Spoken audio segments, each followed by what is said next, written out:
Le monde a changé. Je le vois dans l'eau. Je le ressens dans la terre. Je le sens dans l'air. Beaucoup de ce qui existait jadis est perdu, car aucun de ceux qui vivent aujourd'hui ne s'en souvient.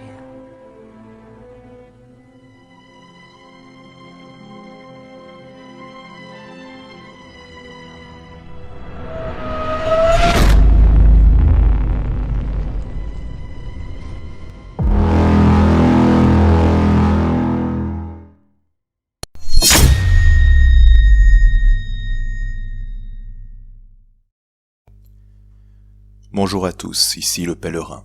Je souhaiterais revenir sur le livre d'Aaron Litton que j'évoquais dans ma vidéo précédente. Livre sorti récemment et dont le titre est A Children's Book of Demons.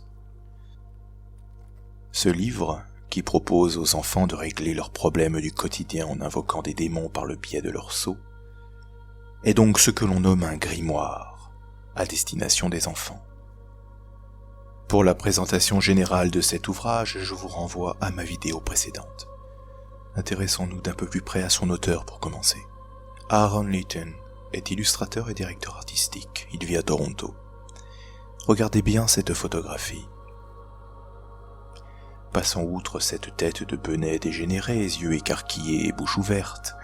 Oublions cette pathétique face de soy boy, comme ils disent outre-Atlantique.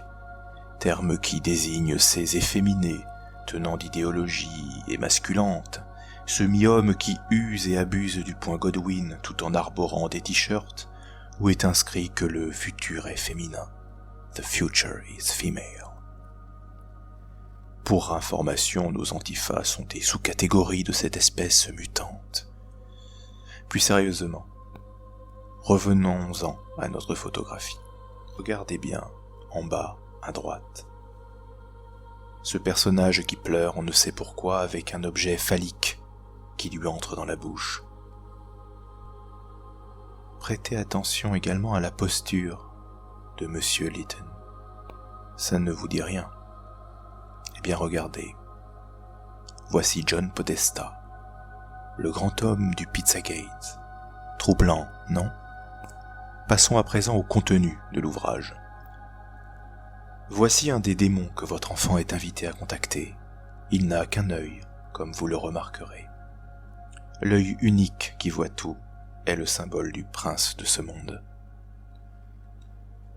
En voici un autre à présent. Il est en train de danser tout en faisant brûler un ours en peluche. Cela semble lui apporter beaucoup de joie. Observez à présent ce qu'il tient dans sa main droite. Une clé à molette. La torture de la pauvre peluche n'est sans doute pas achevée. Au fait, à quel enfant appartenait-elle? Enfin, voici Corydon le démon. Ce nom ne vous dit rien? Eh bien, Corydon est le nom d'un personnage des Éclogues de Virgile, ou encore des Bucoliques. Corydon est un berger pédophile, amoureux d'un jeune garçon nommé Alexis. Et oui, pédophile. Laissez-moi vous en lire un extrait. Le berger Corydon brûlait pour le bel Alexis les délices de son maître, et il n'avait pas ce qu'il espérait. Seulement il venait tous les jours sous les cimes ombreuses des hêtres épais. Là, seul, sans art, il jetait au mont, aux forêts, cette plainte perdue. Ô cruel Alexis, tu dédaignes mes chants, tu n'es point touché de ma peine. À la fin, tu me feras mourir. Prêtez attention à la posture du démon Corydon. Une main vers le haut, une main vers le ciel, l'autre vers le bas, vers la terre. Eh bien, c'est la posture du Baphomet. Cette posture symbolise le en haut comme en bas, as above, so below, des satanistes. En parlant du Baphomet, regardez ce démon. Il porte sur lui un pentacle inversé, encore un symbole satanique.